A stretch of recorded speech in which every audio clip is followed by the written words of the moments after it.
अस्सलाम वालेकुम। मेरा नाम साजिद नवाज़ है और आपको सारी मेडिकल लैब के अंदर खुश आमदीद कहते हैं। जैसा कि मैंने आपको बताया कि हम लोग अब टेस्ट स्टार्ट करने जा रहे हैं, टेस्टों के बारे में पढ़ेंगे। तो फर्स्ट ऑफ़ ऑल मैं टेस्टों के बारे में एक बहुत ही इम्पोर्टेंट चीज़ है वो बताना चाहूँगा कि टेस्ट दो किस्म के होते हैं। एक टेस्ट होता है एंड पॉइंट और एक टेस्ट होता है काइनेटिक। अब इन दोनों में फ़र्क क्या है ये चीज़ आप जान लें, जो कि आपके लिए बहुत अहमियत का हमें रखती है।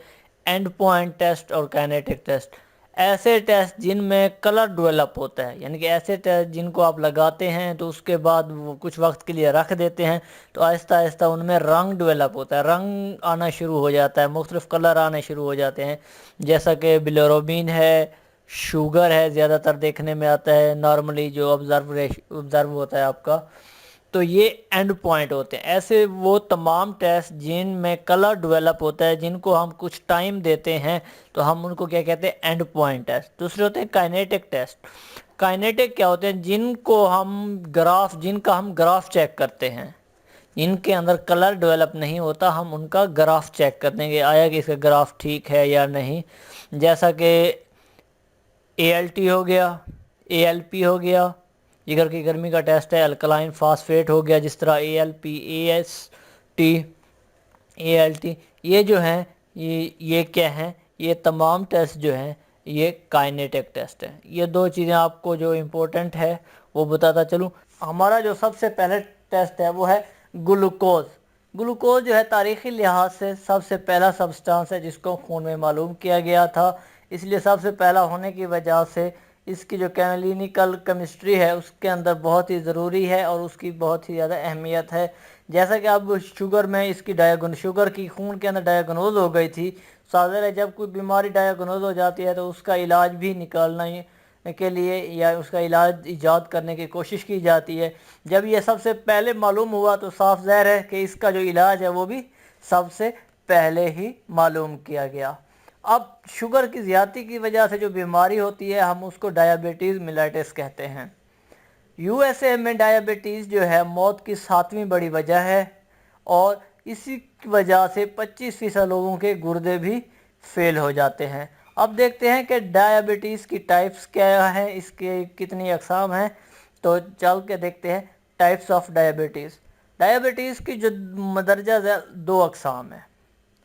डायबिटीज़ की दो अक़साम है, कौन कौन सी हैं देखते हैं। इंसुलिन डिपेंडेंट डायबिटीज़ यानी कि IDDM, I से इंसुलिन, D से डिपेंडेंट और D से डायबिटीज़ और M से मेलाइटस। इस बीमारी के अंदर जो है क्या है कि इंसान जो है वो इंसुलिन के ऊपर इन्हसार करता है, उसको इंसुलिन की ज़रूरत पड़ती रहती है। दूसरी जो टाइप है वो नॉन इंसुलिन डिपेंडेंट डायबिटीज़ है, इसके अंदर मरीज़ को इंसुलिन की ज़रूरत नहीं पड़ती। ये जो बीमारी ये इब्तदाई स्टेजेस में है। अब बात करते हैं चॉइस ऑफ ब्लड सैंपल कि ब्लड सैंपल कैसा होना चाहिए, उसका इंतखाब कैसे करें। सीरम या प्लाज्मा हम दोनों का इंतखाब कर सकते हैं, मगर शर्त यह है कि उनके अंदर हीमोलाइसिस ना हो। अगर हम प्लाज्मा हासिल करते हैं तो उसके लिए हम एंटीकोगुलेंट इस्तेमाल करते हैं। अब जिन एंटीकोगुलेंट को हम इस्तेमाल करते हैं वो ये हैं EDTA, heparin, sodium fluoride, sodium citrate. ये जो जो एंटीकोगुलेंट है ये रिज़ल्ट के ऊपर असरअंदाज नहीं होते। आप जिस भी तरीके से शुगर का टेस्ट है परफॉर्म करना चाहें कर सकते हैं, लेकिन आपको एक एहतियात करनी चाहिए कि आपने जैसे ही पेशेंट से ब्लड सैंपल लिया है और आपने शुगर का टेस्ट करना है तो कोशिश करें उसको फ़ौरन कर दें, यानी कि आधे घंटे के अंदर अंदर आपने शुगर के टेस्ट को लगा देना है। एक अंदाजे के मुताबिक अगर ब्लड के अंदर शुगर 1 घंटे के अंदर, यानी कि अगर आपने सैंपल लिया है और 1 घंटे के लिए रख दिया है तो उसके अंदर 10 मिलीग्राम पर डेसीलीटर जो शुगर है वो ज़ाय हो जाती है। अब इसकी वजह क्या है, जो ग्लूकोज है वो लैक्टिक एसिड में तब्दील हो जाता है, लैक्टिक एसिड में तब्दील हो जाता है। इस चीज़ से बचने के लिए एक अहम एंटीकोगुलेंट है जिसे हम सोडियम फ्लोराइड कहते हैं, हम उसके अंदर मिक्स कर देते हैं। सोडियम फ्लोराइड जो है वो स्पेशल इसी शुगर वाइल के पेशेंट के लिए है, इसे हम शुगर वाइल भी कहते हैं। कि इसके अंदर क्या होता है कि ये जो हीमोग्लाइकोलाइसिस होती है तो वो उसका जो प्रोसेस होता है वो ख़त्म हो जाता है और ये ग्लूकोज की मिकदार को 2 से 3 दिन तक बरकरार रखती है। अगर हम सैंपल लेते हैं और उसके बाद उसको जमने दें और उसके बाद जमने के फौरन बाद सेंट्रीफ्यूज कर लेते हैं, तो उसके बाद जो है अगर जमा है तो उसमें हमारे पास सीरम होगा। तो सीरम जो होता है उसको भी हम 2 से 8 डिग्री सेंटीग्रेड पर 2 से 3 दिन के लिए मिक्स कर सकते हैं। अब ब्लड ग्लूकोज को मालूम करने के काफ़ी सारे तरीके हैं। इनमें से जो सबसे ज़्यादा इस्तेमाल हुआ जाता है, हम उस तरीक़ेकार के ऊपर बहस करेंगे या बातचीत करेंगे।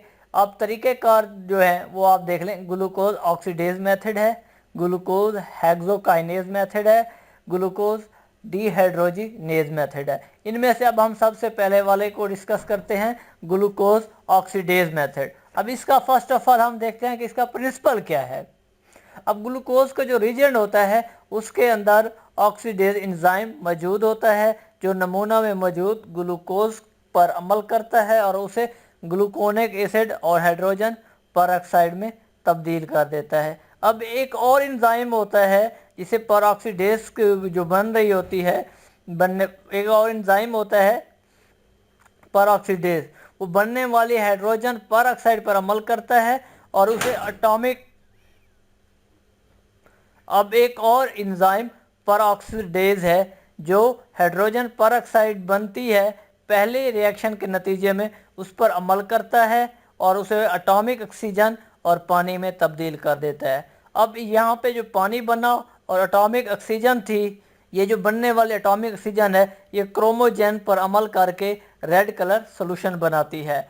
महलूल के रंग की शिद्दत नमूना में मौजूद ग्लूकोज की मिकदार के रास्त मुतनासिब होती है। अब चलते हैं इसके रिक्वायरमेंट्स के बारे में। रिक्वायरमेंट्स की बात करते हैं तो सबसे पहले हमारे पास ग्लूकोज रिजेंट होना चाहिए, ब्लड सैंपल या पेशेंट का सैंपल होना चाहिए, पाइपेट होनी चाहिए, टेस्ट ट्यूब होनी चाहिए, टाइमर होना चाहिए, वाटर बाथ होना चाहिए और स्टैंडर्ड सोल्यूशन होना चाहिए और साथ में हमारे पास कैलोरीमीटर मशीन होनी चाहिए जो इसको डिटेक्ट करने के लिए ज़रूरी है। अब बात करते हैं हम प्रोसीजर की। प्रोसीजर के अंदर हमने क्या करनी है, फर्स्ट ऑफ ऑल 3 टेस्ट ट्यूबें लेनी है। पहली टेस्ट ट्यूब ब्लैंक के लिए, दूसरी टेस्ट ट्यूब स्टैंडर्ड के लिए और तीसरी टेस्ट ट्यूब टेस्ट के लिए। सब इन तीनों ट्यूब्स के अंदर हमने क्या करना है, 2000 माइक्रोलीटर या 2 ml क्या करेंगे, जो ग्लूकोज रिजेंट है वो डालेंगे। उसके बाद क्या करना है, जो हमारी पहली है वो हमारी कौन सी है, ब्लैंक वाली है। ठीक है, ब्लैंक टेस्ट ट्यूब के अंदर हमने 20 माइक्रोलीटर क्या करना है, डिस्टिल्ड वाटर डालना है। और उसके बाद जो हमारे पास सेकंड आती है वो आती है स्टैंडर्ड। स्टैंडर्ड के अंदर हमने क्या करना है, उसके अंदर भी हमने स्टैंडर्ड सोल्यूशन डालना है और कितना डालना है, 20 माइक्रोलीटर। और अब हमारे पास बचेगी लास्ट टेस्ट वाली, उसके अंदर भी हमने 20 माइक्रोलीटर सीरम डालेंगे या फिर प्लाज्मा डालेंगे। अब तीनों ट्यूब्स को क्या करना है, हमने 37 डिग्री सेंटीग्रेड पर वाटर बाथ में रख देंगे वो 10 मिनट के लिए। अब हमने इनको 10 मिनट के लिए वाटर बाथ के में रखना है और वाटर बाथ का जो टेम्परेचर होना चाहिए वो 37 डिग्री सेंटीग्रेड होना चाहिए।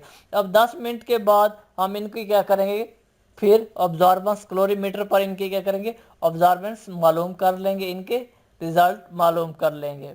अब इनकी जो नॉर्मल वैल्यूज़ होती हैं वो मैं आपको बताता चलूँ नॉर्मल वैल्यूज़ क्या होती हैं। अगर हमने टेस्ट परफॉर्म कर रहे हैं फास्टिंग वो टेस्ट होता है जो खाना खाने से पहले यानी कि निहार मुँह, इसके लिए 10 से 12 घंटे की इंसान को फाका अवकाश होना चाहिए, यानी कि अगर 10 घंटे पहले उसने खाना खाया हो या फिर 12 घंटे पहले। इस सूरत में अगर फास्टिंग करानी है तो मरीज़ सिर्फ सादा पानी पी सकता है और कोई चीज़ नहीं खा सकता।